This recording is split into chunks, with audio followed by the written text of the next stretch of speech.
మధ్యాహ్నం హెవీగా తిన్న వాళ్ళు నైట్ డిన్నర్ చాలా లైట్గా తినాలి అనుకుంటారు కదా, అలాంటి వాళ్ళు ఈ రెసిపీని ట్రై చేయండి. చాలా బాగుంటుంది. మెయిన్ షుగర్ పేషెంట్లకైతే చాలా మంచిది.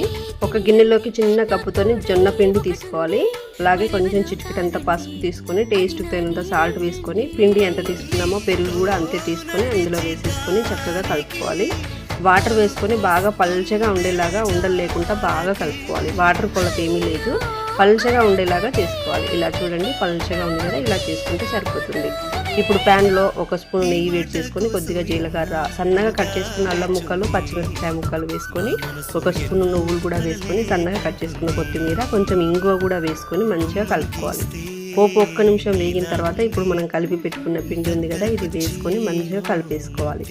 మంటని సిమ్ టు మీడియం ఫ్లేమ్లోనే పెట్టుకోవాలి. హై ఫ్లేమ్లో పెట్టుకుంటే తొందరగా ఉడికిపోతుంది అనమాట. అందుకనే సిమ్ టు మీడియం ఫ్లేమ్లో పెట్టుకొని కలుపుతూ ఉడికించుకోవాలి. ఇది చాలా తొందరగా ఉడుకుతుంది. 2 నిమిషాలు ఉడికిన తర్వాత ఇలా గట్టిగా అవుతుంది. గట్టిగా అయిన తర్వాత మూత పెట్టి ఇంకొక 2 నిమిషాలు ఉడికించుకున్నాక ఇప్పుడు చక్కగా ఇలా కలిపేసుకొని ఇప్పుడు స్టవ్ ఆఫ్ చేసుకొని వేడిగా గిన్నెలోకి సర్దేసుకోవాలి.